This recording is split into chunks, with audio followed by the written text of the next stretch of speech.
Assalamualaikum everyone, this is me Minal and you are watching It's Minal and आज आपके साथ मैं एक प्रोडक्टिव डे रूटीन शेयर करने वाली हूँ। मैं आपको एक आसान सा तरीका बताऊंगी कि आप पूरे दिन में अपने आप को कैसे प्रोडक्टिव रख सकते हैं और हर काम को वक्त पर कैसे किया जाए विदाउट एनी गिल्ट और depression because I was going through this situation from last 2 months। मैंने started content creation and now I found a solution. So मैं अपनी कहानी शुरू से स्टार्ट करती हूँ और आप मेक श्योर करें कि आप मेरे चैनल को सब्सक्राइब कर लें अगर आप ऐसी ही मोटिवेशनल वीडियोस देखना चाहते हैं। So the story starts from here. ये मुझे लगता था कि हम सबको बचपन से ये सिखाया गया है कि जितना ज़्यादा हम काम करेंगे उतना ज़्यादा सक्सेसफुल होंगे, लेकिन अब उसी सेम सोच को सिर्फ एक लफ्ज़ नया दे दिया गया है जो है बीइंग प्रोडक्टिव। और हम सब इस सोच के पीछे इतना भाग रहे हैं कि हम ओवरवर्कड हो चुके हैं, जिसकी वजह से अब हमारे दिमाग में अच्छी या नई सोचें आना भी बंद हो चुकी हैं। अब मैं आपको ये एग्जांपल देके समझाती हूँ कि 2 महीने पहले मैंने अपनी कंटेंट क्रिएशन की जर्नी स्टार्ट की और तब मुझे बस ये था कि मैंने अपना कोई कंटेंट लाना है जो सबसे डिफरेंट हो, और साथ में जो लफ्ज़ है ना बीइंग प्रोडक्टिव, ये भी मेरे जहन में आ रहा था कि मैंने अपने एक तो नई जर्नी स्टार्ट करनी है और ऊपर से ये भी करना है कि मैंने रोज़ एक इंस्टाग्राम पे रील लगानी है, यूट्यूब पर भी लगानी है वीडियो। और फिर ये मेरे दोनों कंटेंट भी डिफरेंट थे। वहाँ पर मेरा एक और किस्म का कंटेंट था इंस्टाग्राम के लिए और यूट्यूब के लिए डिफरेंट था। उन दोनों के लिए रोज़ आइडिया सोचना, ये मेरे लिए 2-3 दिन के लिए तो काम आसान था क्योंकि न्यू आइडियाज़ थे जो मैंने पहले से सोचे हुए थे। व्हेन आई वाज फ्री, जब मेरा माइंड बिल्कुल रिलैक्स था, मैंने अभी काम स्टार्ट करना है, तब मेरे लिए बहुत इजी था। मैंने न्यू आइडियाज़ को लगाया और 2-4 वीडियोस मैंने बना ली। 2-3 दिन मैंने काफ़ी ज़्यादा काम किया, इसके लिए अलग बनाना, इंस्टाग्राम के लिए, यूट्यूब के लिए अलग काम करना। तब तक मुझे कोई फील नहीं हुआ, मुझे लगा कि मैं बहुत प्रोडक्टिव हूँ। और उसके बाद जब उसके ऊपर व्यूज़ कम आए, क्योंकि स्टार्ट में जब हम काम को स्टार्ट करते हैं तो हम ज़्यादा उसके ऊपर मेहनत करते हैं लेकिन उसका रिस्पॉन्स कम आ रहा होता है क्योंकि नया पेज होता है, उसको ऑडियंस को बिल्ड करने में टाइम लगता है। लेकिन मैंने तो अभी नया काम शुरू किया था, मुझे ज़्यादा मेहनत करने से मुझे ये लग रहा था कि ज़िंदगी का असली मकसद ही ये है। मैं तो पहले कोई काम ही नहीं कर रही थी, अब मैं सही वाली जो है ना वो प्रोडक्टिव डे रूटीन गुजार रही हूँ और ये मेरा यूट्यूब ने बड़ी मेरी ज़िंदगी को अच्छी कर दी है। अब मैं रियल में भी वैसे प्रोडक्टिव हूँ जैसे कि मैं सबको देखती थी इंस्टाग्राम पर, यूट्यूब पर। उस चीज़ ने मुझे खुशी तो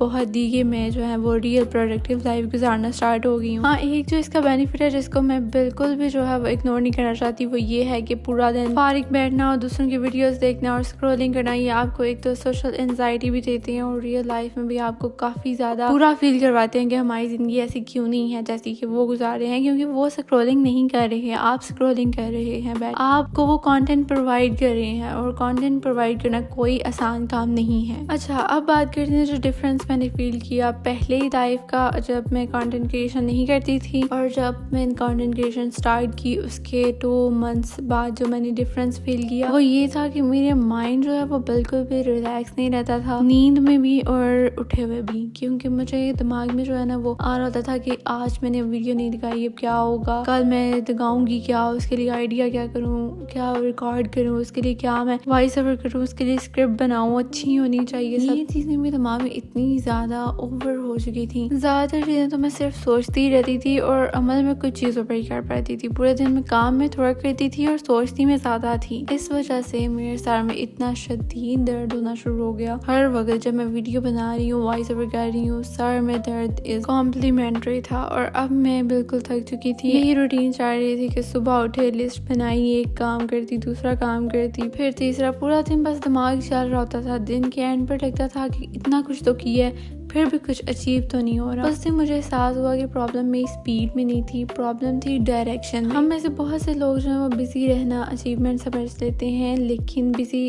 और प्रोडक्टिव एक चीज़ नहीं होते। कभी कभी सिर्फ 20 मिनट किसी एक काम पर पूरी तवज्जो देना ना पूरे दिन इधर उधर भागने से ज़्यादा वैल्यूएबल होता है। फिर मैंने अपनी रूटीन में छोटी सी चेंजिंग की। हर एक काम को एक साथ करने की जगह ना सबको डिवाइड किया डिफरेंट डेज पर, डिफरेंट टाइम पर, और उनको ना आइडियाज़ के साथ काम करना शुरू किया।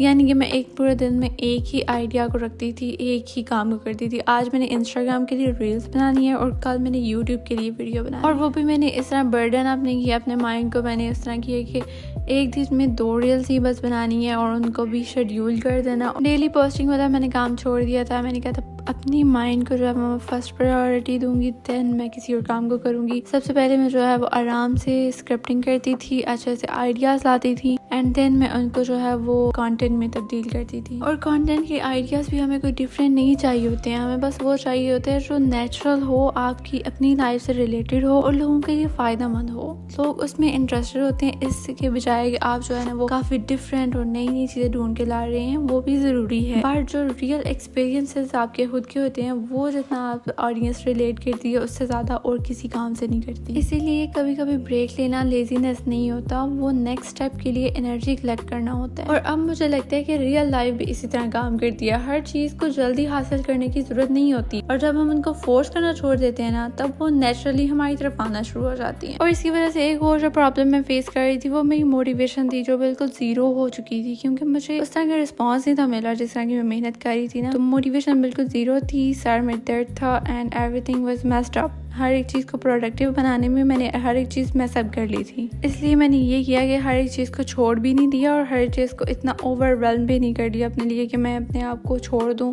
और उन चीज़ों को इम्पोर्टेंट बना लूं। मैंने उनको बस एक तरतीब दी, एक सीक्वेंस बनाया। इन चीज़ों का काम ज़रूर आपने करना है, मगर अपने आप का सुकून जो है वो आपने फर्स्ट प्रायोरिटी देनी है उसको। एक सोशल मीडिया के ऊपर काम ज़रूरी नहीं है, आपकी रियल लाइफ में कुछ मामलात ऐसे होते हैं जिसके ऊपर आपको अपने सुकून को तरजीह देनी होती है। बाकी चीज़ों को आप उन चीज़ों को छोड़ दें जो चीज़ें आपका दिली या मेंटली सुकून जो है वो आपका ख़त्म कर रही हैं। अपने ब्रेन को इतना फोर्स करने की वजह से जो मुझे हेडेक हुआ है, उसकी वजह से मुझे जो एक चीज़ समझ आई है वो ये है कि जब आप खुद ठीक होंगे तभी आप किसी चीज़ को पूरी तरह से बेहतरीन बना सकते हैं। लेकिन किसी काम को करते हुए इतना मेस्ड अप ना हो जाए कि आप अपना वो माइंड ही खत्म कर लें जिसकी वजह से आप वो काम बेहतरीन बनाने की कोशिश कर रहे थे। कभी कभी आपका सुकून से बैठ जाना, मोबाइल को साइड पर रख देना और एक कप कॉफ़ी का पीना और साथ में कोई किताब पढ़ लेना या फारिग बैठकर अपने दिमाग को रिलैक्स करना बहुत ज़रूरी होता है। आई होप कि आपको ये टॉपिक समझ आया हो जो मैं आपको समझाना चाहती हूँ। And this is all for today. अगर आपको ये वीडियो पसंद आई तो मेरे चैनल को लाइक करें, सब्सक्राइब करें। अल्लाह हाफिज़।